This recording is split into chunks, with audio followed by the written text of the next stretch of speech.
욥기 13장 20절에서 마지막 28절까지 말씀 한 절씩 교도하도록 합니다.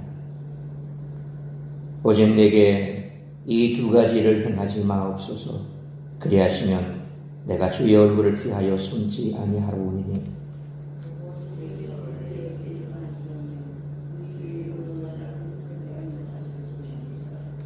그리하시고 주는 나를 부르소서. 내가 대답하리이다.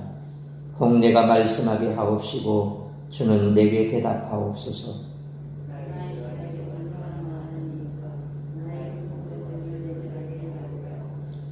주께서 어찌하여 얼굴을 가리시고 나를 주의 원수로 여기시나이까?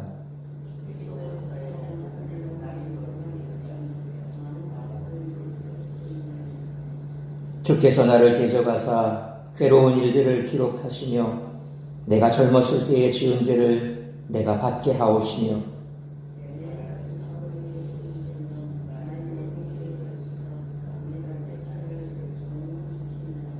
28절 같이 있습니다.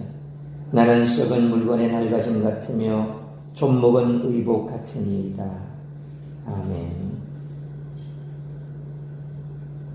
욥은 자신의 생명을 걸고 하나님을 만나 자신의 무죄를 주장할 것을 친구들에게 천명합니다. 그런데 그 전에 하나님께 구할 두 가지 청원이 있다라고 말합니다. 그것은 자신을 치시지 말라는 것과 자신을 두렵게 하지 말라는 것입니다. 이러한 조건이 충족된다면 욥은 더 이상 숨지 않고 하나님의 부르심에 즉각적으로 응하겠다고 말합니다. 욥이 이렇게 당당할 수 있는 것은 여전히 자신의 무죄를 확신하고 있기 때문입니다. 욥이 하나님께 가장 묻고 싶은 질문은 왜 자신을 죄인 취급하시고 징벌을 내리셨냐는 것입니다.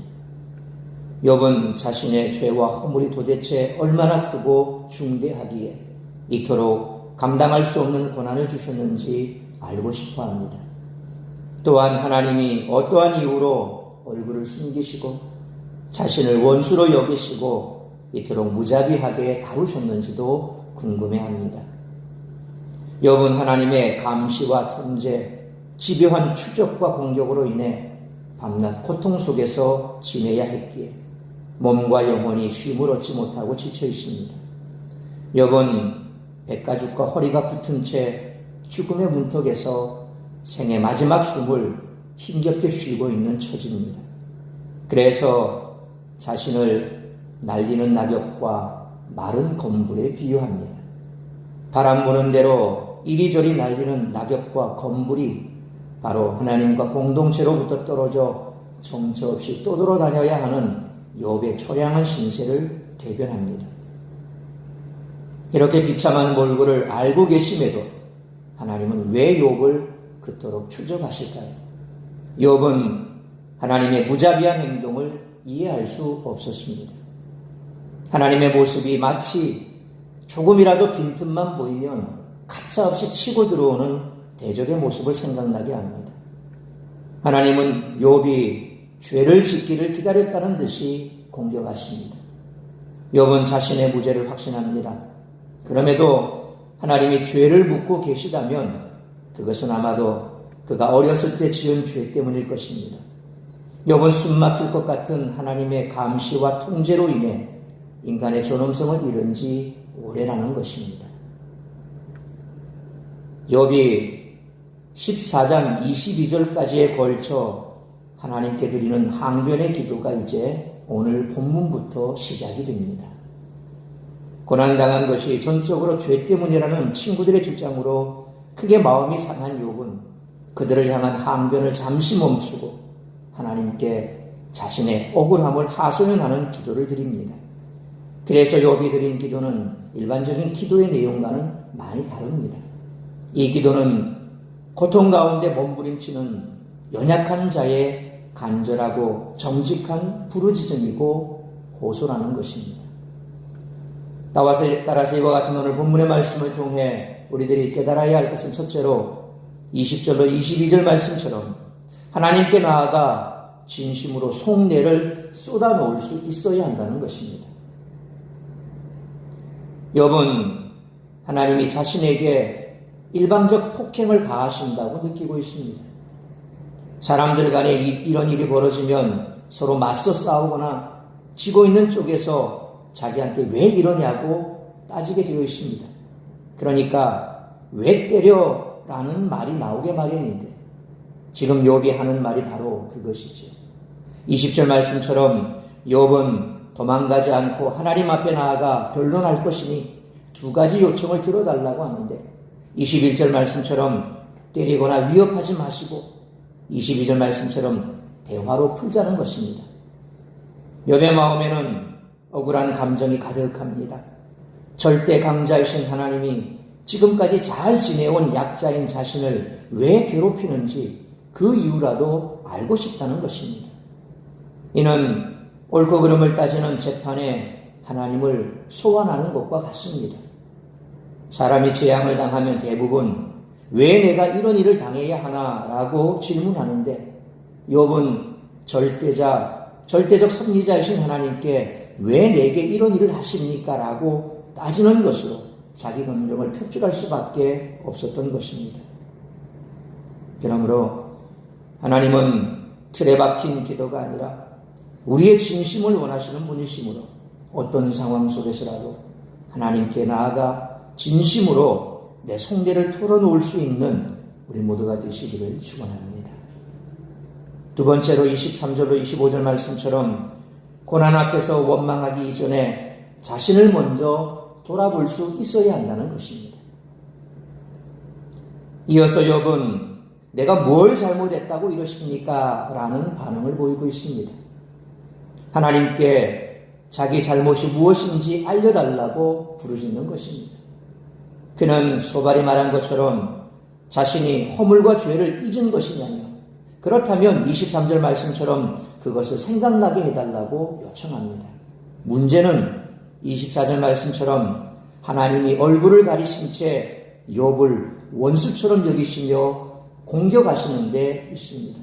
욥은 하나님께 25절 말씀처럼 어떠한 위협도 될 수 없는 존재며 하나님께 해로운 일을 할 수도 없는 그리고 생명이 길지도 않은 자신이 무슨 잘못을 했기에 이렇게 괴롭히시냐고 항변합니다.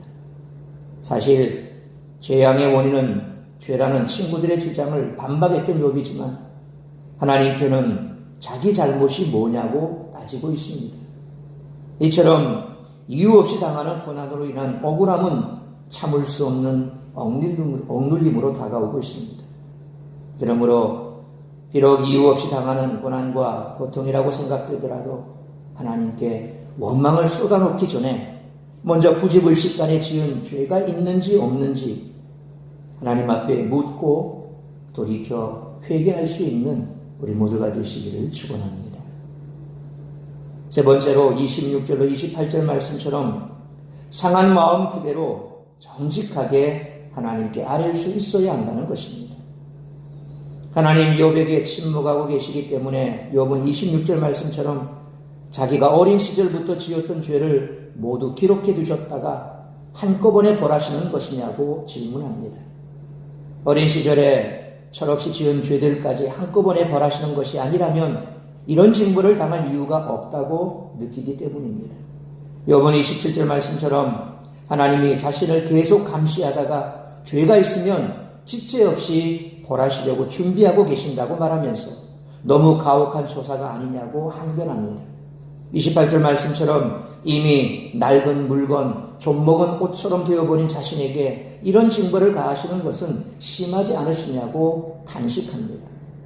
고통 앞에서 인간은 이렇듯 한없이 나약하고 힘이 없는 그런 존재에 불과하다는 것입니다. 그러므로 이해할 수 없는 재앙 앞에서 분노를 주체할 수 없을 때에도 억지로 믿음 있는 기도를 하려고 하지 말고 주저하지 말고 욥처럼 자신의 상한 마음을 그대로 정직하게 하나님께 아뢰을 수 있는 우리 모두가 되시기를 축원합니다. 사랑하는 성도 여러분, 하나님은 우리의 아픔과 슬픔과 고통을 다 아십니다. 마음의 쓴뿌리, 상처, 가시까지도 다 아십니다. 그래서 우리가 고통당하는 자들의 마음을 공감하기를 원하십니다. 또한 말씀을 통해 옳고 그름을 깨닫고 사람들의 연약함을 보듬고 그들의 아픔을 나의 것처럼 느끼기를 원하십니다. 그러므로 우리 자신이 한없이 연약한 존재임을 깨닫고 하나님 앞에 주저하지 말고 마음에 있는 말을 정직하게 아뢰고 하나님의 위로를 받고 또한 연약한 자들을 돌아보는 위로자로 살아가는 우리 모두가 되시기를 주님의 이름으로 축원합니다. 기도하겠습니다. 걸어가신 아버지 하나님, 은혜와 사랑을 감사합니다. 오늘도 새벽을 깨워 말씀으로 예배로 하루를 시작하게 하시니 감사합니다.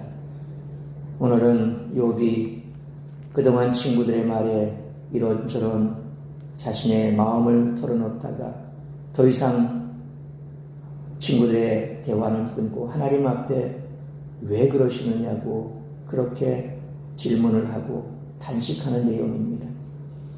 아버지 하나님, 어쩌면 연약한 인간인 우리가 늘 하나님 앞에 드리는 그 내용이 혹시 아닌지는 모르겠습니다. 그런데 욥은 그의 평생 살아가는 삶 자체가 하나님 앞에 정직한 삶을 살았던 사람이었고 반면에 우리는 늘 세상 속에서 이리저리 휩쓸리며 때로는 하나님의 말씀이 무엇인지 알면서도 지금 당장 내 눈앞에 보이는 유익을 쫓아서 때로 정직하지 못한 삶도 살았던 것이 사실입니다. 그럼에도 불구하고 우리는 욥과 같은 그런 모습을 참 자주 보이기도 합니다. 하나님께서 우리를 징계하시는 듯 내가 당하는 이 고통이 마치 하나님께서 나를 짓눌러 그렇게 고통당하게 하는 것처럼 그렇게 원망할 때가 많습니다. 그럴 때라도 하나님은 우리의 모든 마음의 그 속내를 알기를 원하십니다. 내 마음이 지금 어떠한지 또 내가 무슨 말을 하고 싶은지 감출 것 없이 그냥 하나님 앞에 솔직하게 털어놓기를 원하십니다. 털어놓고 나면 그 다음은 하나님께서 우리를 만져주실 것입니다. 우리가 왜 이와 같은 고통을 당하는 건지 또 하나님 앞에 우리의 속내를 다 털고 나면 그 이유가 무엇인지 깨닫게 해주실 것입니다. 그러므로 어떠한 상황, 어떠한 환경 속에서라도 그저 진솔하게 욥과 같이 우리의 속내를 털어놓을 수 있는 그런 하나님과의 관계가 되기를 원합니다. 오늘도 아버지 하나님, 혹여 내 삶 가운데 주님 앞에 그렇게 마음속에 응어리진 것이 있고 정말 하나님께서 나를 버리신 것 같고 나를 멸시하는 것 같고 그래서 내가 하나님의 진노 가운데 죽을 것 같다 할지라도 그저 정직하게 우리의 속내를 털어놓다면 하나님께서 우리를 만져주시고 다시 한번 우리 자신을 돌아볼 수 있는 계기를 만들어 주실 줄 믿습니다. 우리 자신을 돌아보면 부지불식간에 내가 알지 못하는 가운데 지었던 죄가 있고 그 죄를 깨닫게 된다면 회개하고 돌이키게 하여 주옵소서. 우리 속에 남아있는 죄악이 있고 또 쓴뿌리가 있고 그래서 그런 것들로 말미암아 우리의 삶이 어렵고 힘이 든다면 아버지 하나님 깨닫고 돌아설 수 있도록 도와주옵시고 다시 한번 우리가 주님 안에서 새롭게 거듭난 하나님께서 주신 새 마음이 있다면 다시 한번 그 마음대로 주님 앞에 온전한 삶을 살아갈 수 있도록 역사하여 주시기 원합니다.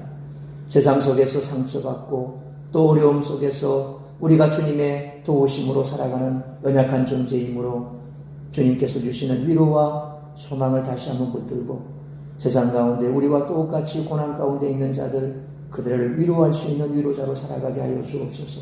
위로받았으니 위로하게 하시고 또한 우리의 죄라도 다 주께서 사해 주셨으니 세상 가운데 이처럼 우리와 같이 그런 두려움 속에 또 죄로 말미암아 그들의 삶을 주님 앞에 털어놓지 못하는 자들이 있다면 그들에게 다가가 위로하게 하시고 주께로 인도할 수 있는 우리 모두가 되게 하여 주옵소서. 오늘 이 한날도 우리의 삶을 주님 손에 올려드립니다. 어떠한 상황 속에서라도 주만을 붙들게 하여 주옵시고 주님 앞에 나아가 우리의 모든 마음을 털어놓을 수 있는 그런 주님과의 완전한 교제가 이루어지는 복된 삶을 살아가는 그런 한날이 될 수 있기를 원하오며 무엇보다도 육신의 질병으로 주님 앞에 부르짖는 자들이 있다면 치료하시고 회복시켜 주시고 저들 또한 다시 한번 주님의 위로를 받을 수 있도록 크신 은총 내려 주옵소서.